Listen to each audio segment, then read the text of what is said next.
प्राचीन समय की बात है। एक नगर में एक बहुत ही गरीब ब्राह्मण रहता था।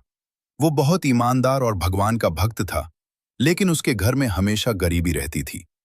कई बार तो घर में खाने तक के लिए अन्न नहीं होता था। एक दिन ब्राह्मण की पत्नी ने कहा, हम इतने दुख क्यों झेल रहे हैं? जरूर कोई ग्रह हमें कष्ट दे रहा है। उसी समय वहां एक साधु आए। ब्राह्मण ने उनका आदर किया और अपनी परेशानी बताई। साधु ने कहा, तुम्हारे ऊपर शनिदेव की दृष्टि है। यदि तुम सच्चे मन से शनिवार का व्रत करो और शनिदेव की पूजा करो तो तुम्हारे जीवन के सारे कष्ट दूर हो सकते हैं। ब्राह्मण ने पूछा, महाराज, शनिवार का व्रत कैसे किया जाता है? साधु ने बताया, शनिवार के दिन सुबह जल्दी उठकर स्नान करो। पीपल के पेड़ के नीचे सरसों के तेल का दीपक जलाओ। शनिदेव को काला तिल, काला कपड़ा और तेल अर्पित करो। फिर श्रद्धा से उनकी कथा सुनो। ब्राह्मण और उसकी पत्नी ने उसी दिन से शनिवार का व्रत शुरू कर दिया। हर शनिवार वे श्रद्धा से पूजा करते, दीपक जलाते और शनिदेव की कथा सुनते। कुछ समय बाद शनिदेव उनकी भक्ति से प्रसन्न हो गए। धीरे धीरे उनके घर की गरीबी दूर होने लगी।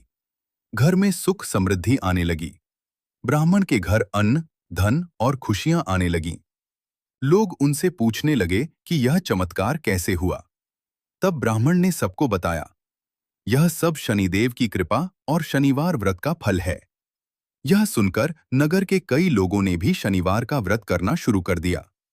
लेकिन उसी नगर में एक घमंडी व्यापारी रहता था। वह शनिदेव और व्रत पूजा का मजाक उड़ाता था। एक दिन शनिदेव ने सोचा कि उसे सबक सिखाना चाहिए। कुछ ही समय में उस व्यापारी का व्यापार बंद हो गया।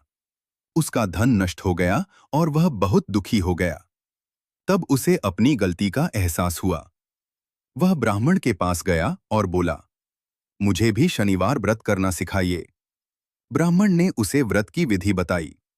व्यापारी ने भी सच्चे मन से शनिदेव का व्रत और पूजा शुरू कर दी।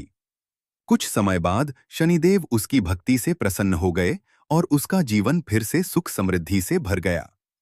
तब से लोग शनिवार के दिन श्रद्धा और विश्वास से शनिदेव का व्रत करते हैं। जो व्यक्ति सच्चे मन से शनिदेव का व्रत करता है, उसके जीवन के दुख, कष्ट और बाधाएं दूर हो जाती हैं। शनिदेव न्याय के देवता हैं। वे अच्छे कर्म करने वालों को सुख और बुरे कर्म करने वालों को दंड देते हैं। इसलिए हमें हमेशा अच्छे कर्म करने चाहिए और भगवान पर विश्वास रखना चाहिए। नंद के आंगन खुशियां आई, यशोदा मैया मुस्काई। नन्हे नन्हे चरणों की आहट, कन्हैया घर में समाई। लाला हंसे तो फूल खिले, रोए तो बदरा छाए। माखन की मटकी देख देख नटखट मन ललचाए। यशोदा बोले धीरे से, कान्हा शरारत छोड़ो। कन्हैया हंसकर भाग पड़े, मैया को फिर भी मोड़ो। यशोदा के लाला, नंद के दुलारे, मुरली वाले प्यारे। गोकुल में छाई खुशियां सारी, जय जय कृष्ण मुरारी। माखन चुराकर भागे लाला, गोपियों को सताए। यशोदा मैया डांट लगाए, फिर भी गोदी उठाए। नन्हे नन्हे पांवों से आंगन में रास रचाए। सारी दुनिया देखे लीला, मैया मन मुस्काए। यशोदा के लाला, नंद के दुलारे, मुरली वाले प्यारे। गोकुल में छाई खुशियां सारी, जय जय कृष्ण मुरारी।